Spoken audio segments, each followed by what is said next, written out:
आप में से अपनी क्लिनिक्स में कितने लोगों ने पेरिफेरल न्यूरोपैथी के जो पेशेंट देखे हुए? सब नहीं देखे हुए। तो फिर तो आपके लिए कोई मेरा ख्याल है कि नया काम नहीं होगा।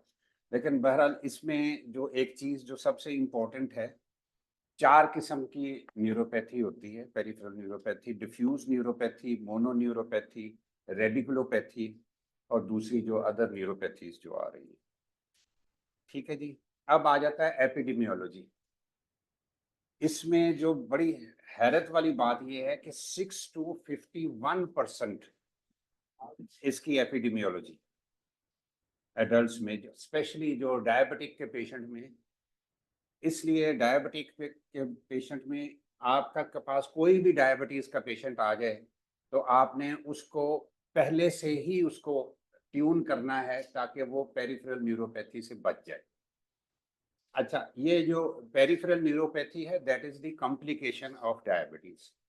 ठीक है जी। तो डायबिटीज का पेशेंट चाहे जिस स्टेज में भी आपके पास आता है, एक तो आपने उसको वो सारी हदायत जो अब तक आपने पढ़ी हैं, डॉक्टर ताहिर चौधरी साहब ने जो आपको बताया है डायबिटीज के लिए, इंसुलिन रेजिस्टेंस के लिए, वो सारी चीजें बतानी है। और दूसरा उसको हम आपका जो असल काम है वो ये है कि कॉम्प्लिकेशन से उसको बचा दें। तो उसकी जो कॉम्प्लिकेशन है उसमें जो सबसे इम्पोर्टेंट और मोस्ट फ्रीक्वेंट कॉम्प्लिकेशन जो है वो यही है, पेरिफेरल न्यूरोपैथी। इसमें रिस्क फैक्टर्स आ जाते हैं। ड्यूरेशन जो सबसे इम्पोर्टेंट रिस्क फैक्टर है वो हम डिस्कस कर लेते हैं। एक तो ये है कि पेशेंट कितनी एज का है, और दूसरा ये है कि उसको डायबिटीज कितनी पुरानी है, उसकी ड्यूरेशन कितनी है, और दूसरा उसकी जो हैबिट्स हैं, स्पेशली जो स्मोकिंग है वो उसमें, और HbA1c का जो लेवल है। ये सारी चीज़ें जो हैं आपने कंसिडर करनी है। पैथोजेनेसिस है कि ये हो कैसे जाती है। इसमें मुख्तसर तरीन आप इस तरह समझ लें कि ये जो माइलिनेटेड न्यूरॉन्स होते हैं उनकी जो माइलिन शीथ है वो ब्रेक डाउन होती है, और फिर क्या होता है, श्वान सेल्स को वो साथ में इन्वॉल्व हो जाता है, और उसके बाद डिटैचमेंट हो जाती है एक्सॉन से, जिससे हमारी जो सिग्नल्स जो हैं वो अफेक्ट होते हैं, और ऑटोमेटिकली फिर न्यूरोपैथी रिजल्ट्स में आती है। अब आगे आ जाता है कि ये सिम्टम्स, आपके पास पेशेंट किस तरह प्रेजेंट होगा। दो तरह की चूंकि नर्व फाइबर्स होती हैं, एक लार्ज नर्व फाइबर्स और एक स्मॉल नर्व फाइबर्स। जो लार्ज नर्व फाइबर्स हैं उसके सिम्टम्स जो आएंगे वो नमनेस आएगी, टिंगलिंग आएगी और पुअर बैलेंस आएगा। जो स्मॉल नर्व फाइबर्स आपके पास जब पेशेंट आ रहा है तो आपने ये क्लासीफाई में जरूर अंडरस्टैंड करना है कि ये जो पेशेंट है ये किस तरह की प्रेजेंटेशन कर रहा है, उसकी स्मॉल नर्व फाइबर इन्वॉल्व है या लार्ज नर्व फाइबर इन्वॉल्व है या दोनों ही इन्वॉल्व है। लार्ज नर्व फाइबर का आपको मैंने बता दिया, नमनेस, टिंगलिंग, पुअर बैलेंस। जो स्मॉल नर्व फाइबर्स है उसमें जो सिम्टम्स आते हैं, पेन आती है,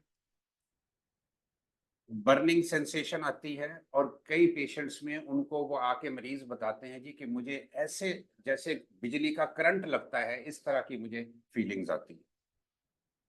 हाइपरएल्जीजिया, ये वो पेन ही की एक किस्म समझ लें। और एलोडाइनिया, एलोडाइनिया क्या होता है, उन चीजों से भी उसको पेन होती है जिससे नॉर्मली पेन नहीं होनी चाहिए। हल्के से टच के साथ भी उसको कई दफा पेन शुरू हो जाती है उस एरिया में।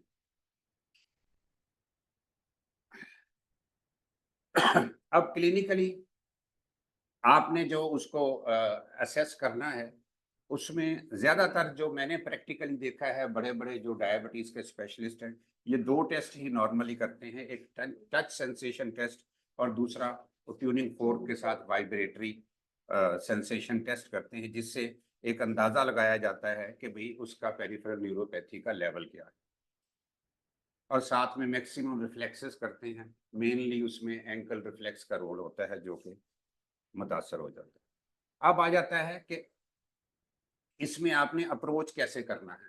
इसमें सबसे इंपॉर्टेंट है कि आप जितनी डिटेल हिस्ट्री ले सकते हैं वो लें, और इसमें फोकस्ड हिस्ट्री लेकिन in detail with reference two diabetes. उसके बाद उसके सिम्टम्स वो अभी हमने डिस्कस कर लिए और साइंस देख लें कि कौन कौन से हैं, और उसके बाद आपने उसका डिफरेंशियल डायग्नोसिस करना, इन्वेस्टिगेशन के बाद डिफरेंशियल डायग्नोसिस। डिफरेंशियल डायग्नोसिस में जो न्यूरोपैथी के हवाले से इम्पोर्टेंट है, थायराइड है और रीनल काजेज जो हैं वो आपने खास तौर पर देखनी है। वास्कुलाइटिस, अमाइलाइडोसिस, पैराप्रोटीनीमिया। इन्फेक्शियस डिजीज में HIV है, हेपेटाइटिस बी है, और ये लाइमी डिजीज है। और इन्फ्लेमेशन का आपने देखना है कि कोई क्रोनिक इन्फ्लेमेटरी इन्वॉल्वमेंट तो नहीं है। न्यूट्रिशन में 4 विटामिन हैं जिनको मेनली माना जाता है कि न्यूरोपैथी में इन्वॉल्व होती है। सबसे टॉप पे विटामिन B12। विटामिन B12 दो तरह की होती है, एक नॉर्मल साइनोकोबालामीन, दूसरा ये आपने जो मेथिकोबाल का नाम सुना हुआ मीकोबालामीन। मीकोबालामीन के बारे में कहा जाता है कि it is 12 times more potent than simple cyanocobalamin. उसके बाद पायरिडॉक्सिन है B6, थायामीन है B1 और टोकोफेरॉल विटामिन E। आप चाहें तो सारी की सारी दे सकते हैं, लेकिन प्रैक्टिकली अगर आप चूज करना चाहें तो मोस्ट इफेक्टिव जिसके रिजल्ट्स देखे गए हैं, तकरीबन मेरा ख्याल आप लोग भी यही यूज करते होंगे कि आप B12 जो है वो ज्यादा देते होंगे। लेकिन बहरहाल बाकी भी साथ अगर आप सपोर्टिंग मेडिसिन के तौर पे दें तो मैंने अपने प्रैक्टिकल रिजल्ट्स में देखा है कि ये सारे के सारे अगर आप दें तो आपको ज्यादा अच्छा रिजल्ट। फिर आ जाता है ये इंडस्ट्रियल एजेंट, इसमें कोई केमिकल्स की इन्वॉल्वमेंट, वो स्पेशली आपने देखना है कि अगर कोई बंदा फैक्ट्री वर्कर आ गया तो उसमें आपने देखना है कि कोई ऐसी चीज तो नहीं है जो कि वो इन्वॉल्व साथ हो रही है। ड्रग्स में अल्कोहल है, वो आप हिस्ट्री में आप एनालाइज कर लेंगे। अमायो अमायोडेरोन, ये एरिथमियास की मेडिसिन हैं। अगर कोई कोमॉर्बिडिटी के साथ पेशेंट आ गया, फॉर एग्जांपल हार्ट पेशेंट है, तो उसमें आप देख सकते हैं कि ये एरिथमिया के लिए ये मेडिसिन तो नहीं लेगा। और स्पेशली कीमोथेरेपी, कैंसर की जो मेडिसिन हैं, अगर कोई पेशेंट इस तरह का साथ आ गया तो कीमोथेरेपी न्यूरोपैथी करती है, ये डेफिनेट है। और हैवी मेटल्स में आर्सेनिक और मरकरी। अब आर्सेनिक और मरकरी को आपने कैसे एनालाइज करना है, आपके पास आने से पहले वो पेशेंट कहीं ऐसा तो नहीं किसी हकीम के पास गया हो और ये हकीम अक्सर उसके पूछना कोई कुश्ता तो नहीं दिया, तो ये आर्सेनिक और मरकरी का कुश्ता नॉर्मली दिया जा सकता है। तो ये आपने ये जो है ये कि अपनी हिस्ट्री में जरूर पूछना होता है कि मुझसे पहले तुमने किस किस डॉक्टर से ट्रीटमेंट कराया या किस किस हकीम के पास गए। फिर ये जेनेटिक्स, ये तो इन्वॉल्व होती है हर मामले में। अब क्लिनिकल इम्पैक्ट क्या है, अगर आप इसको ट्रीट नहीं करते तो क्या क्या पॉसिबिलिटी है। ये मोर्टेलिटी इंक्रीज कर देती है पेरिफेरल न्यूरोपैथी, और जो हेल्थ इश्यूज इसके साथ होते हैं उसमें अल्सर आ जाते हैं, न्यूरोपैथिक पेन है, और एम्पुटेशन तक नौबत आ जाती है ऐसे मरीजों की। और खास तौर पर जो सबसे इम्पोर्टेंट चीज है, ये पेरिफेरल न्यूरोपैथी डिप्रेशन करती है, और बड़ी सीवियर किस्म की डिप्रेशन होती है ऐसे पेशेंट्स। और उनकी जो क्वालिटी ऑफ लाइफ है, जब डिप्रेशन हो गई तो क्वालिटी ऑफ लाइफ तो वो सत्यानाश हो जाता है उसका। आपके ट्रीटमेंट गोल्स क्या हैं, ये जो सारी चीजें हमने डिस्कस की हैं, स्पेशली सिम्टम्स में, उनको आपने ना वापस बैक टू लाइफ लाना, और उसमें साथ साथ आपने ये देखना होता है कि कोमॉर्बिडिटी को साथ साथ तो नहीं चल रही, उसको भी ट्रीट करो। उसकी यानी कि पेशेंट की साइकोलॉजिकल ट्रीटमेंट बहुत इंपॉर्टेंट होती है इसमें। और साथ साथ आपने उसका after certain period of time उसके लेबोरेटरी टेस्ट भी करवाते रहें, ताकि लेबोरेटरी के लिहाज से भी वो मरीज जो है वो नॉर्मल हो रहा है कि नहीं हो रहा। ठीक है जी। अच्छा, अब आ जाता है कि फार्माकोलॉजिकल मैनेजमेंट। इसमें एक तो आप अभी हमने बात की कि जो विटामिन आपने देने हैं। दूसरी जो इसमें इम्पोर्टेंट बात होती है कि अगर पेन ज़्यादा हो जाती हैं, वैसे तो देखा गया है कि B12 या ये जो बाकी विटामिन हैं, ये अपना इनपुट देती हैं उसमें पेन रिडक्शन में भी। और बाकी लेकिन अगर फिर भी अगर आपको वो लगे कि अभी पेन रिडक्शन ठीक नहीं हो रही, तो आप एनसेड्स इस्तेमाल कर सकते हैं। इसमें जो एक पाबंदी होती है वो ये है कि मैंने जो देखा है अपने एक्सपीरियंस में, ज़्यादातर डॉक्टर्स जो है ना, ये ओपियाइड्स का इस्तेमाल करते हैं। टोनोफ्लेक्स भी दे दी, ट्रेमोल दे दी, ये नहीं देनी। न्यूरोपैथी में ये ओपियाइड्स जो हैं ये कंट्रोवर्शियल हैं। इसकी दो रीजंस है, क्योंकि एक तो ये है कि इसकी ट्रीटमेंट लंबी होती है। अगर आप ओपियाइड शुरू करा देते हैं तो उसको एडिक्शन का खतरा होता है।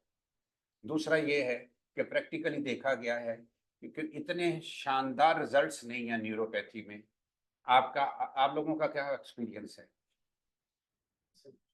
मैं तो नहीं देता ओपियाइड्स। आप देते हैं न्यूरोपैथी में? दूसरी पेन्स में आप सोमैटिक पेन्स में दें, लेकिन न्यूरोपैथिक पेन्स में ओपियाइड्स नहीं देते।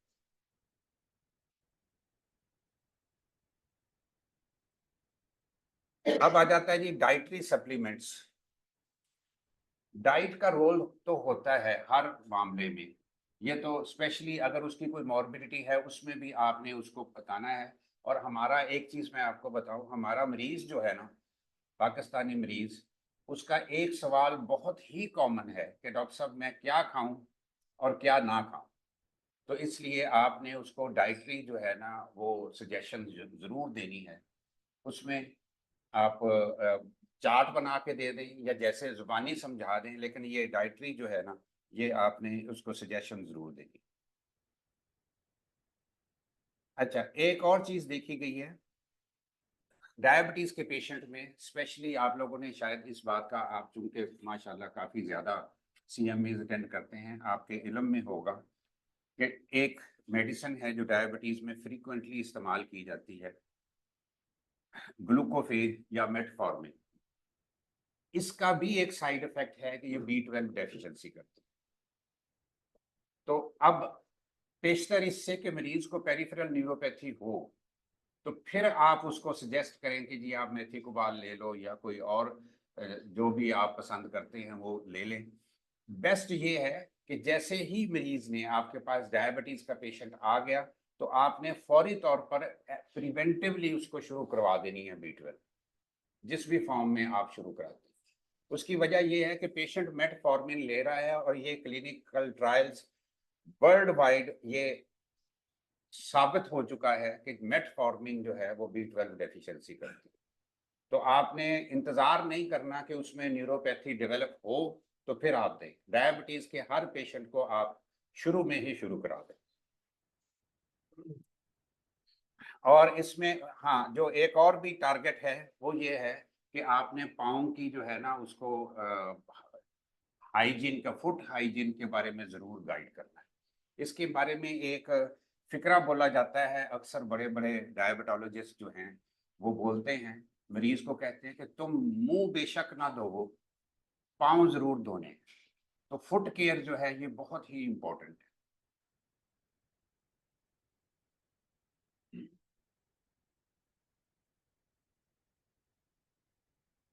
ये बाकी तो हैं सारी जो ट्रायल्स हुए हैं। अब आ जाता है इसमें जो असल चीज, टेक होम मैसेज।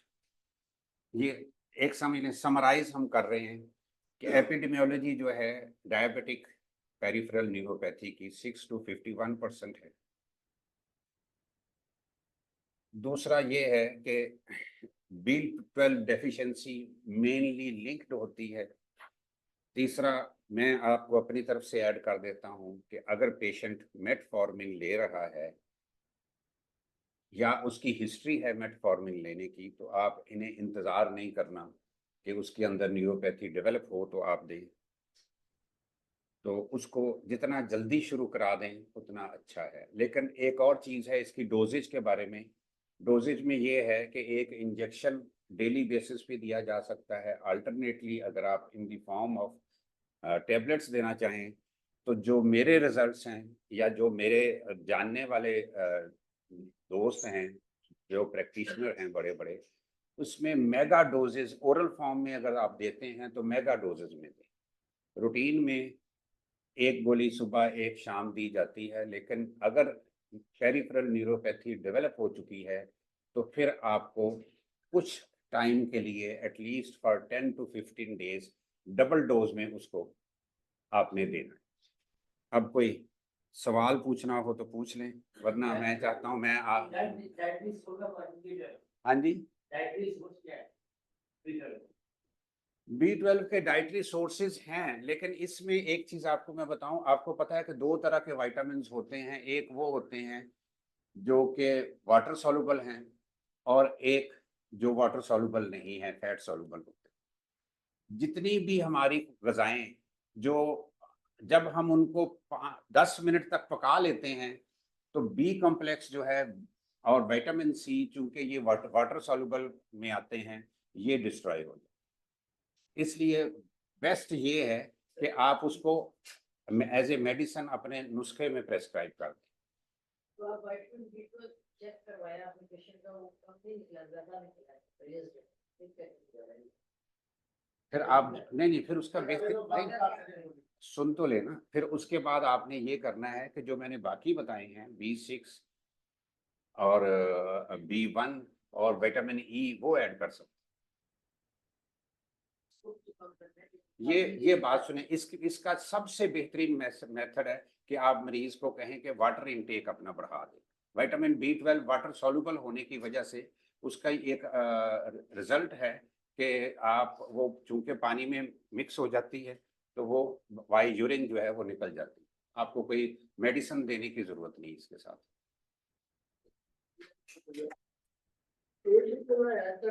हमने बहुत सारे लोगों को ये देखा है, ब्लाइंड विटामिन B12 देने से पहले आप उसका base line vitamin B12 develop करवा लें।